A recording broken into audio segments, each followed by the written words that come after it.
Hi friends, welcome to paperless knowledge. आज है 19 जून और आज हम बात करेंगे 19 जून के टोटल करंट अफेयर्स क्वेश्चंस का। साथ ही साथ हम आपसे कुछ क्वेश्चंस भी पूछेंगे जिसका आंसर आपको हमारे कमेंट बॉक्स में जाके देना है। तो दोस्तों, अभी तक अगर आपने हमारे चैनल को सब्सक्राइब ना किया है तो उसे सब्सक्राइब कर लें और बगल में दिए हुए बेल आइकन को जरूर दबाएं, जिससे कि आपको हमारी डेली की डेली नोटिफिकेशंस मिलती रहे। साथ ही आप हमारे टेलीग्राम ग्रुप से भी जुड़ सकते हैं। टेलीग्राम का लिंक हमने अपने डिस्क्रिप्शन बॉक्स में दे रखा है, वहाँ से आप जाके हमारे डेली के PDF फाइल डाउनलोड कर सकते हैं। तो चलिए बात करते हैं आज के क्वेश्चंस का। तो आज का क्वेश्चन है, चलिए पहला क्वेश्चन आपसे पूछा गया था, विप्रो के नए CEO कौन है। तो यहाँ पे आपका 4 ऑप्शन दिया गया था। इनमें से जो आपका सही आंसर था वो था option C, Thierry Delaporte. Thierry Delaporte, आप अपने आंसर से इसको मिला लीजिए। थियरी डेलापोर्ट को अभी हाल ही में आबिद अली नीमचवाला के स्थान पर इनको नए CEO के रूप में नियुक्त किया गया। वहीं आपसे दूसरा क्वेश्चन पूछा गया था, सर्वप्रथम वन महोत्सव किसके द्वारा शुरू किया गया था। तो यहाँ भी आपका 4 ऑप्शन दिया गया था। इनमें से जो आपका सही आंसर है वो है option D, KM Munshi. KM Munshi. तो चलिए नेक्स्ट क्वेश्चन पे चलते हैं। नेक्स्ट क्वेश्चन है हमारा, किस राज्य सरकार द्वारा IT पेशेवरों के लिए नौकरी पोर्टल कर्मो भूमि लॉन्च किया। तो यहाँ पे आपका 4 ऑप्शन दिया गया है। इनमें से जो आपका सही आंसर है वो है ऑप्शन डी। ऑप्शन डी यहाँ पे आपका सही है, पश्चिम बंगाल। पश्चिम बंगाल की सरकार द्वारा IT पेशेवरों के लिए नौकरी पोर्टल लॉन्च किया गया जिसका नाम कर्मो भूमि है। और यह उन IT पेशेवरों के लिए है जो अभी हाल में कोविड-19 महामारी के बीच दूसरे राज्यों से अपने राज्य में लौटे हैं। अब वहीं आपको एक चीज़ और यहाँ पे नोट कर लीजिए कि जैसा कि यहाँ पे आपके क्वेश्चन में ही लिखा है कि इस पोर्टल का नाम क्या है, तो इस पोर्टल का नाम कर्मभूमि है। यहाँ पे आपसे पूछा जा सकता है कि कर्मभूमि पोर्टल किस राज्य से लॉन्च किया गया, तो ये भी आपका क्वेश्चन बन सकता है। तो वहाँ पे आप ये चीज़ नोट कर लीजिएगा। दूसरा कि इस पोर्टल का उपयोग कौन कर सकेगा, तो इस पोर्टल का उपयोग रोजगार के लिए राज्य में स्थित कंपनियों से जुड़ने के लिए किया जा सकता है। ठीक, कौन करेंगे? IT पेशेवर जो वहाँ पे लौटे हैं कोविड-19 के तहत अपने राज्य में लौटे हैं वो कर सकेंगे।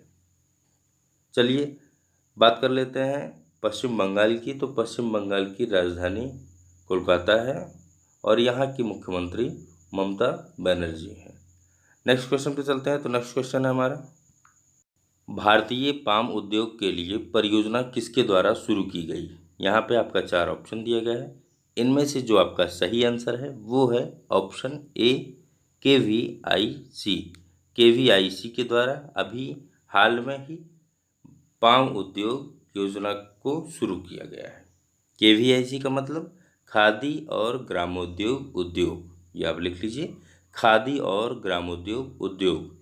यह योजना महाराष्ट्र के पालघर जिले में शुरू की गई और किसके लिए शुरू की गई? नीरा और पाम गुड़ के उत्पादन के लिए यह परियोजना शुरू की गई। चलिए इस परियोजना को शुरू क्यों किया गया इसके बारे में आपको बता दें। तो यह परियोजना आदिवासियों के साथ साथ पारंपरिक ट्रैम्पर्स के लिए स्वरोजगार के अवसर पैदा हों, इसलिए इस परियोजना का शुभारंभ किया गया।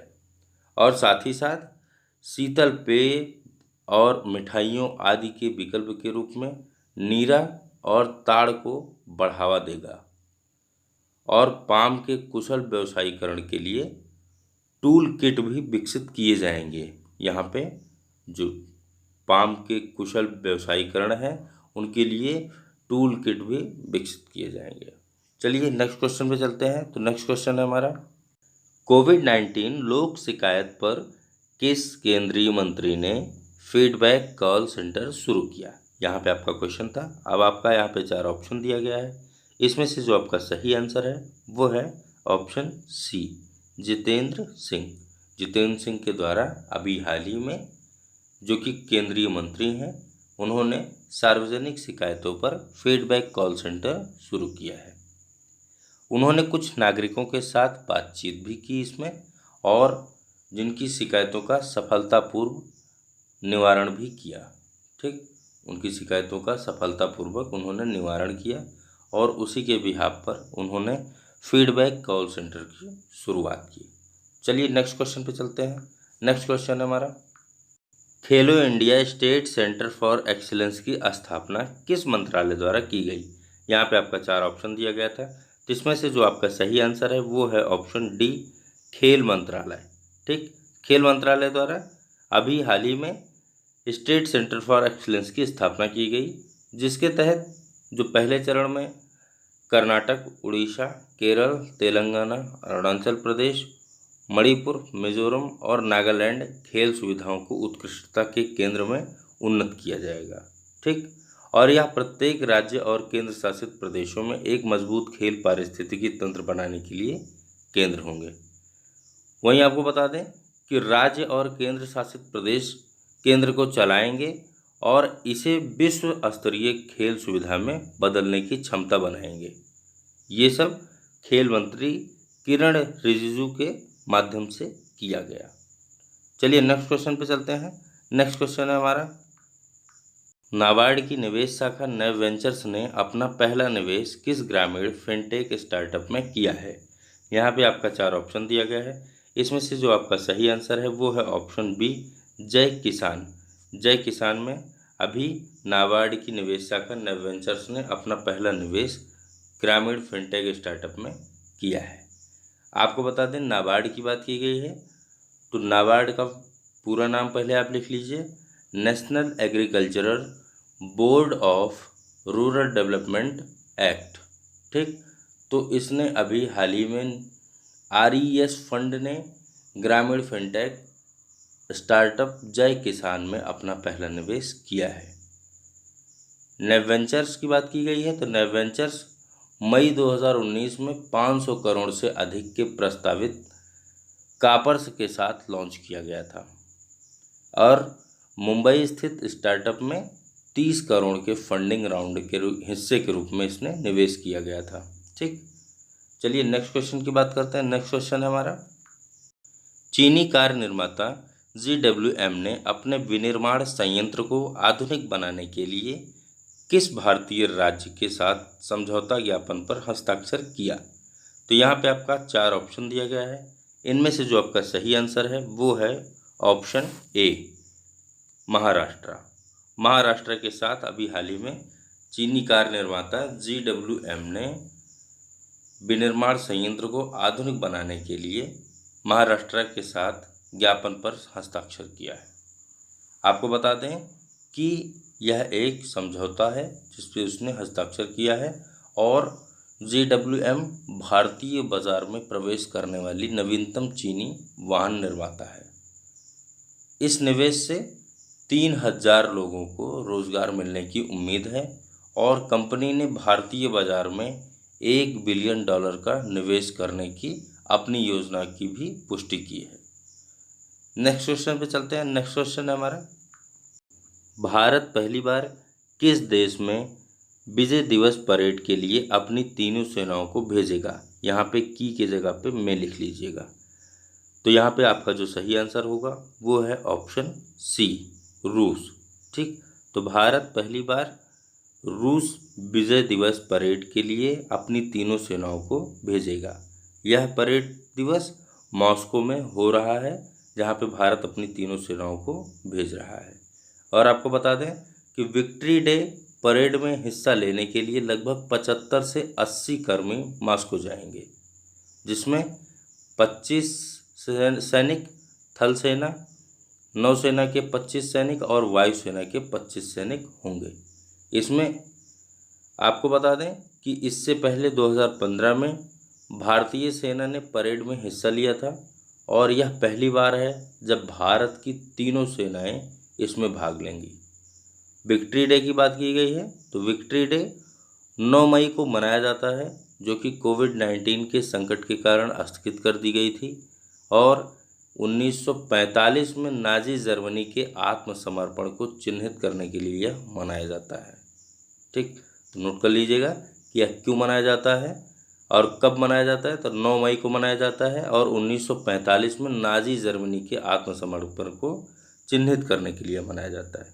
इस बार खास बात यह है कि चीन भी अपने सैनिक को इस परेड के लिए भेज रहा है और लद्दाख में फेस ऑफ के साथ भारतीय और चीनी सैनिक इस परेड में हिस्सा लेंगे।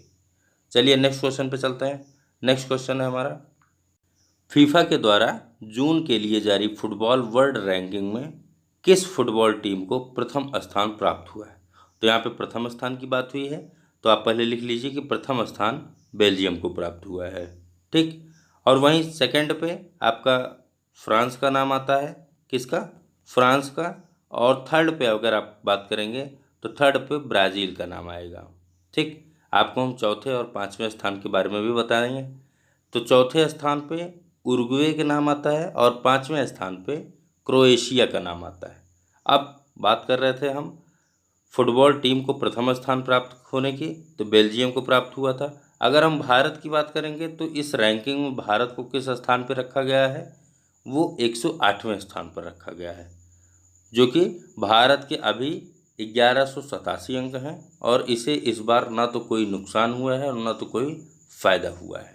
ठीक, चलिए नेक्स्ट क्वेश्चन पे चलते हैं। नेक्स्ट क्वेश्चन हमारा, अमेरिकी सैन्य अकादमी से स्नातक की उपाधि पाने वाली पहली सिख महिला बनकर किसने इतिहास रच दिया है? तो यहाँ पे आपका 4 ऑप्शन दिया गया है। इनमें से जो आपका सही आंसर है वो है ऑप्शन ए, अनमोल नारंग। अनमोल नारंग ने अभी हाल ही में वेस्ट पॉइंट पर यूएस मिलिट्री अकादमी से स्नातक किया और इन्होंने यह इतिहास रचा है कि ये पहली सिख महिला पर्यवेक्षक हैं। वहीं पे बात की गई है कि ये कितने कैडेटों में शामिल हुई, तो यहाँ आप नोट कर सकते हैं 1107 कैडेटों में ये शामिल थी और इन्होंने न्यूयॉर्क के प्रीमियर संस्थान के कैंपस में सेकेंड लेफ्टिनेंट के रैंक के साथ स्नातक किया था। इनका जन्म रोसेवेल जॉर्जिया में हुआ था और ये वहीं पर पढ़ी लिखी थी और ये दूसरी पीढ़ी की अप्रवासी हैं। ठीक, आपको बता दें कि अमेरिकी कांग्रेस ने एक कानून पारित किया था जिसने सिखों को 1987 में सेना के भीतर विश्वास के लेख को रखने से प्रतिबंधित कर दिया था। नेक्स्ट क्वेश्चन पे चलते हैं। नेक्स्ट क्वेश्चन है हमारा, किस सोसाइटी ने मोनास्को फाउंडेशन पुरस्कार के प्रिंस अल्बर्ट II को जीता? यहाँ पे आपका 4 ऑप्शन दिया गया है। इसमें से जो आपका सही आंसर है वो है ऑप्शन ए, DDS। ठीक, ऑप्शन ए, DDS। DDS का पूरा नाम आप लिख लीजिए, डेक्कन डेवलपमेंट सोसाइटी। ठीक, तो इसने अभी 2020 के इस पुरस्कार को जीता है और दुनिया में सबसे प्रतिष्ठित पर्यावरण पुरस्कारों में से यह एक है।